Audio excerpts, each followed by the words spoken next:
Power, survival, influence. These are the forces that shape human history, and they rarely reward kindness alone. Niccolo Machiavelli, the Renaissance thinker often branded as ruthless, left us a warning that echoes centuries later. Good intentions won't protect you in a world driven by ambition, conflict, and control. He argued that those who rely solely on kindness, generosity, or morality often fall victim to those willing to play harder, sharper, and smarter.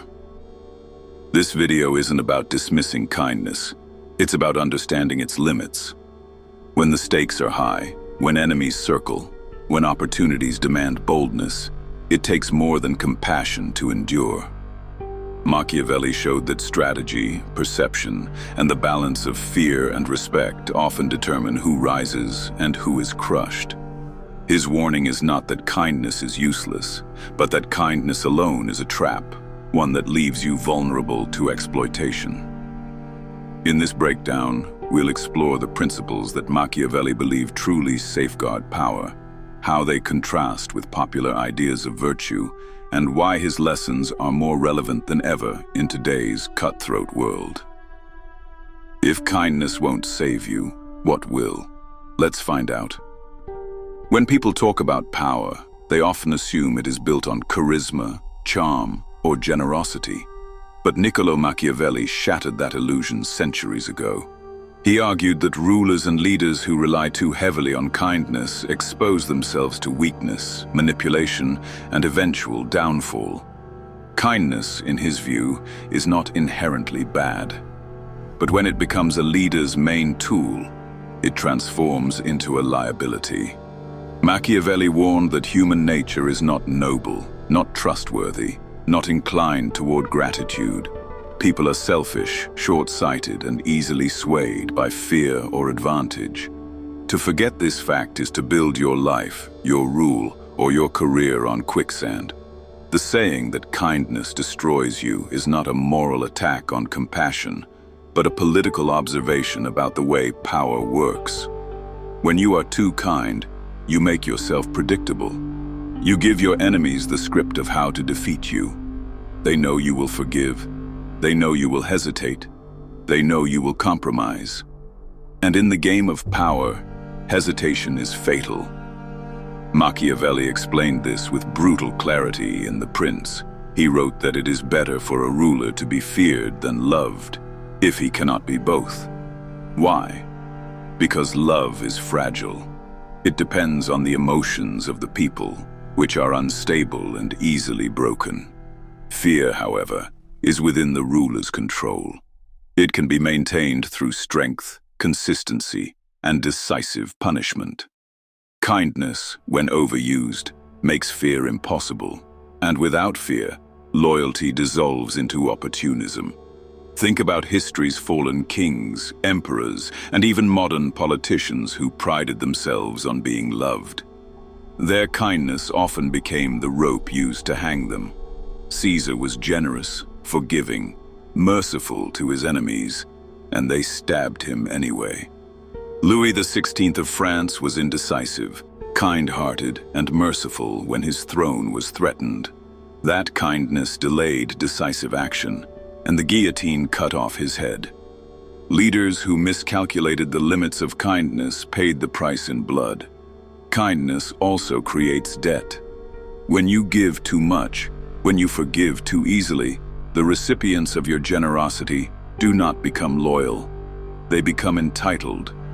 Machiavelli noted that people forget favors quickly but never forget slights.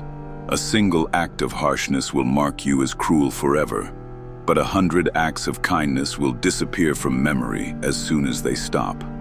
This is why kindness as a strategy of rule is so dangerous. It doesn't bind people to you, it merely delays their betrayal. Consider the workplace. A manager who tries to be everyone's friend, who never disciplines, who forgives missed deadlines endlessly, is not respected. Employees will exploit that kindness, pushing boundaries further each time. The manager becomes powerless because the currency of authority, respect, and consequence has been spent. People need boundaries. Without them, chaos grows, and kindness, unchecked by firmness, erases those boundaries. Machiavelli understood this deeply. He was not saying leaders should be cruel for cruelty's sake. He warned against unnecessary violence or random harshness. That would create rebellion. Instead, he argued for balance. Show kindness rarely, so that when you do, it has weight. Show severity swiftly, so that people understand the price of disobedience. Mercy must be strategic. If it is constant, it becomes weakness. If it is rare, it becomes unforgettable. This principle also applies to personal life. A person who is endlessly kind in relationships, who tolerates disrespect, lies, or neglect, trains others to abuse them. They may believe they are being good, noble, or virtuous, but in practice, they are giving away their dignity. People respect strength. They may enjoy taking advantage of kindness, but they do not admire it. And Machiavelli understood something harsh about admiration. Without it, loyalty collapses. Kindness then destroys you not because it is immoral, but because it undermines respect. It creates an imbalance where others feel free to test, to exploit, to disobey. The strong use kindness as a mask, a tool to disarm others before revealing steel underneath. The weak use kindness as their only weapon, and in doing so, they bring about their own ruin. Machiavelli even used nature as an analogy. Lions are feared, foxes are cunning, but sheep, gentle, kind, harmless, are prey.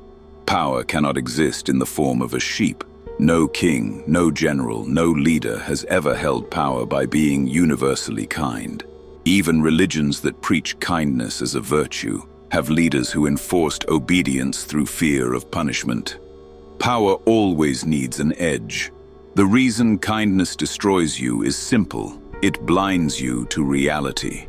Reality is harsh. People are self-interested. Gratitude is temporary. Loyalty is conditional.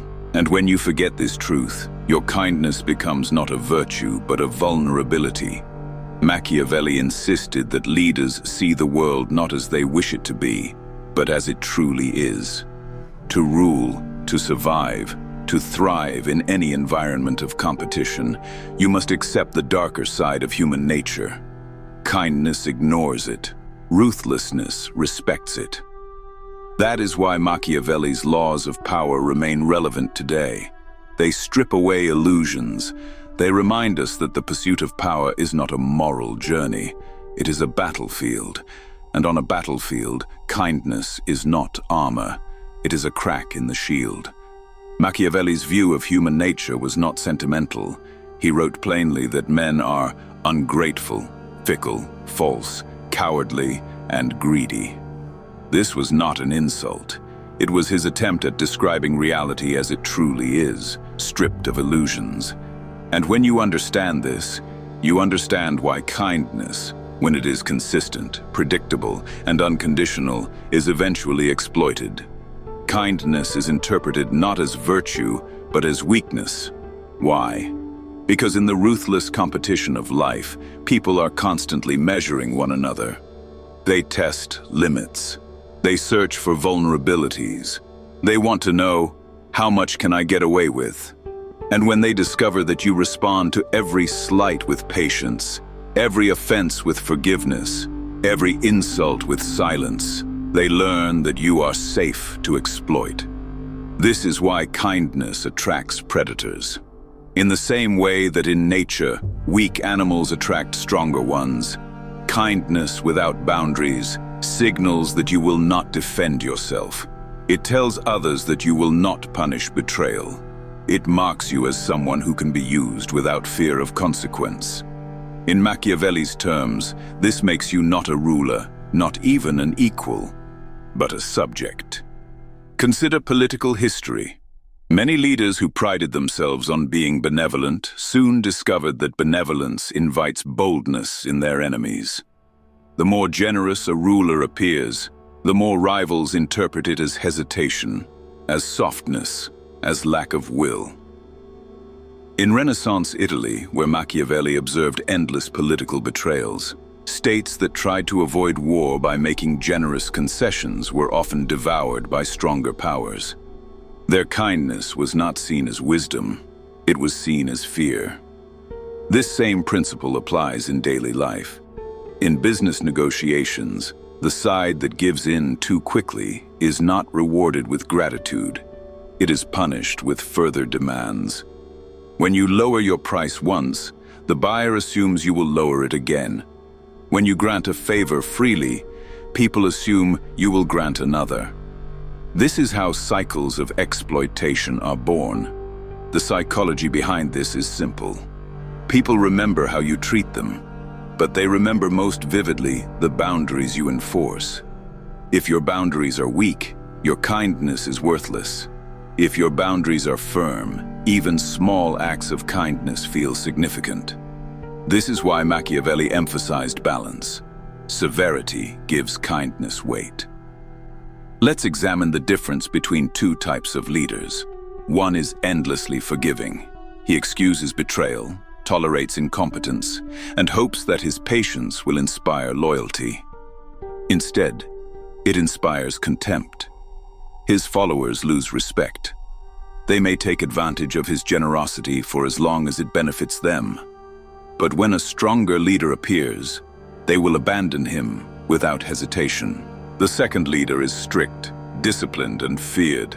He punishes betrayal quickly, sets clear boundaries, and does not hesitate to show strength. His kindness, when it appears, feels rare, precious, even shocking. His followers remember it because it is not constant. They feel genuine gratitude because they know he did not need to show it. In the first case, kindness is invisible. In the second case, it is unforgettable. This reveals one of Machiavelli's core insights.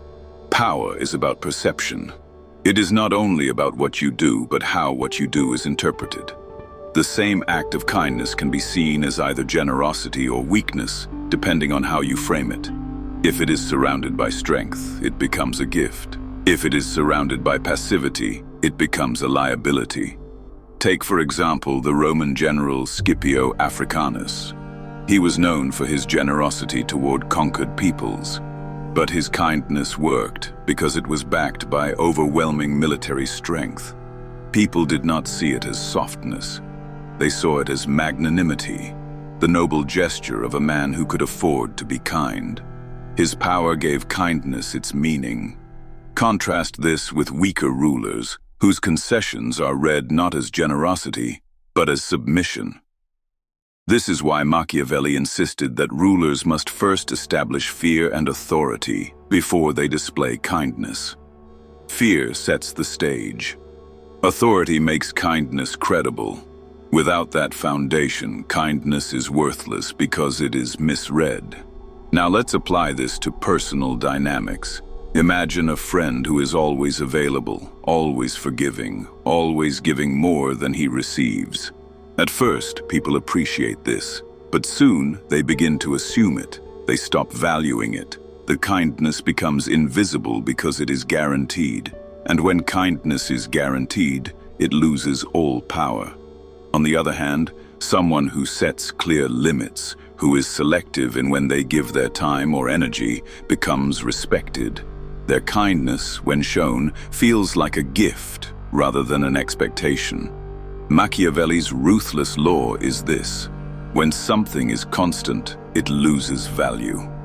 This applies to money, to time, to favors, to kindness. Scarcity creates value, abundance creates neglect. That is why kindness must be used with restraint, like a weapon, not given freely like water. Consider also how kindness creates obligations that people resent.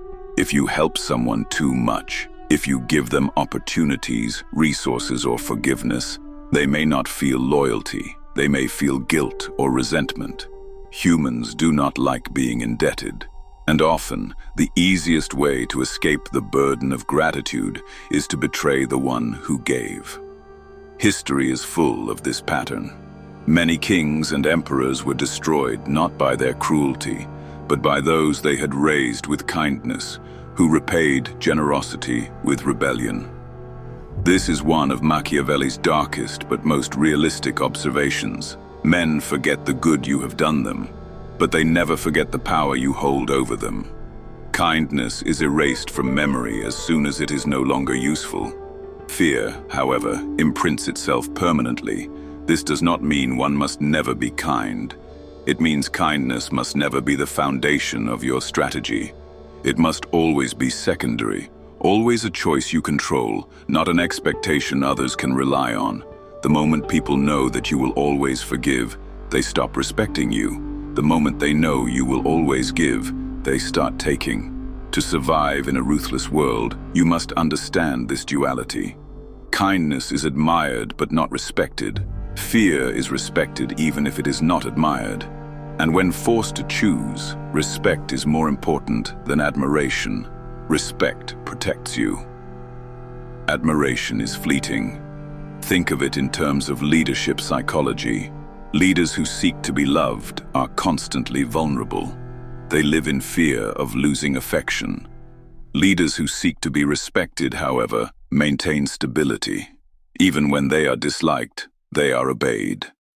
And Machiavelli knew that obedience is the true currency of power. Love without obedience is useless. Fear with obedience secures survival. This truth feels harsh because we want to believe otherwise. We want to believe that if we are good, generous, and kind, others will return it in equal measure. But history, politics, and daily life show the opposite pattern. People rarely rise to the level of your kindness. They sink to the level of what they can get away with. This is why Machiavelli's wisdom remains shocking but enduring. He reminds us that power is not built on illusions of human goodness.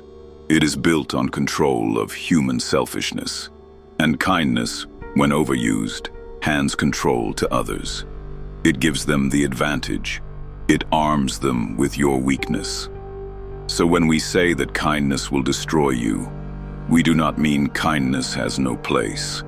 We mean that kindness without boundaries, kindness without strength, kindness without fear to back it up, is the fastest path to ruin. It is the open door through which betrayal, disrespect, and exploitation walk freely. Machiavelli would argue, first, establish your authority. Then, once your strength is undeniable, let kindness appear in small doses, like a calculated display.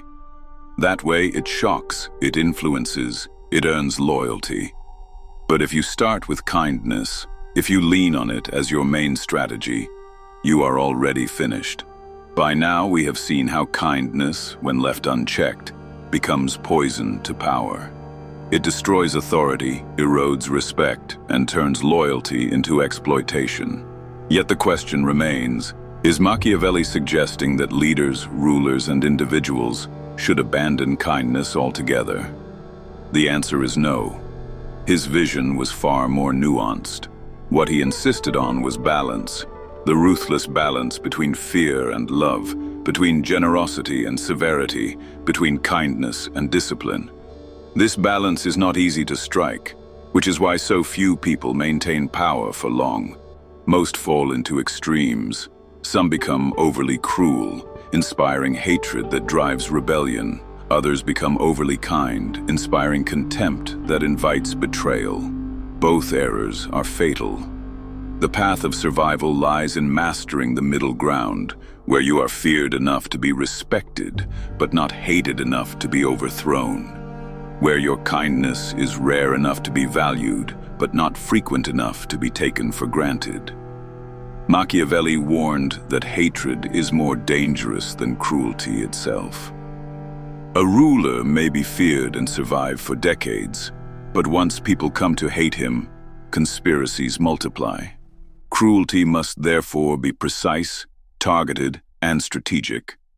The same is true of kindness. It must be measured, purposeful, and occasional. Too much of it breeds weakness, too little of it breeds revolt. Balance is the hidden law of power. To achieve this balance, Machiavelli emphasized perception over reality. It matters less what you truly are, and more what people believe you to be. You may be kind in private, generous with close allies, compassionate in your personal life, but if in public you are seen as too forgiving, too soft, too hesitant, your power dissolves. Likewise, you may be firm and ruthless at your core, but if people occasionally see gestures of kindness, they will perceive you as balanced, and their loyalty will deepen. This is why Machiavelli's advice often sounded paradoxical. He said a ruler must appear virtuous even if he is not, must appear merciful even if he uses cruelty. Appearances preserve stability. If people believe you are kind, but also know you are capable of severity, you control the narrative. But if they believe you are only kind, you are trapped in a cage of your own making. Look at the greatest rulers in history. Alexander the Great, Julius Caesar, Napoleon, each was capable of generosity, but each was ruthless when necessary. Their kindness was remembered because it was rare, contrasted against a background of strict discipline. When Caesar forgave his enemies, it shocked Rome precisely because forgiveness was unexpected. But his mistake was doing it too often. That kindness gave his enemies the confidence to betray him, and he paid for it with his life. The lesson is clear. Kindness must be a calculated exception, not a constant rule. In the modern world, this principle has not changed. Leaders in business, politics, and society who rely solely on kindness are crushed by competitors who are willing to play harder. The CEO who avoids difficult decisions out of compassion for employees may be celebrated briefly, but his company collapses when rivals outmaneuver him. The politician who seeks only to please is respected by none, because he is too weak to enforce his policies. Even in personal relationships, the individual who never sets limits, who never enforces consequences, is taken for granted. Power erodes where boundaries vanish. This is why kindness is not a foundation for power. It can only ever be a decoration, an accessory, a tool used sparingly. Power is built on respect, fear, and strength. Kindness may add warmth to it, but it cannot replace it. To believe otherwise is to walk blindly into self-destruction. Machiavelli would tell us, do not be naive. Do not assume people will repay kindness with loyalty. Do not expect gratitude to last. Do not build your future on the illusion that love is stronger than fear. Instead, accept human nature as it is, self-interested, unstable, opportunistic. Once you accept this, you can use kindness intelligently. You can deploy it as strategy, not as weakness. The final ruthless law of power is this: control the terms of your kindness. Do not let others demand it, expect it, or define it. Give it only when it strengthens your position. Withdraw it when it begins to weaken you. And remember always that too much kindness will not make you loved. It will make you disposable. Machiavelli's wisdom remains as sharp today as it was in the brutal courts of Renaissance Italy. He reminds us of a truth that most people would rather ignore. Kindness, if uncontrolled, will destroy you. Not because kindness is evil, but because people are not as noble as we wish them to be. Gratitude fades, loyalty shifts, selfishness dominates. If you want to survive in a ruthless world, you must stop treating kindness as your shield. It is not protection, it is not power. It is a tool, a dangerous one if misused, a powerful one if controlled. The true master of power is not the one who is always kind, nor the one who is always cruel, but the one who knows when to switch between the two. So remember this: show strength first, so that your kindness has weight. Command respect, so that your generosity has meaning. And never forget that in the arena of power, mercy must be rare, kindness must be strategic, and fear must always be in your control. That is Machiavelli's ruthless truth. Kindness can elevate you if you master it, but if you rely on it, It will destroy you.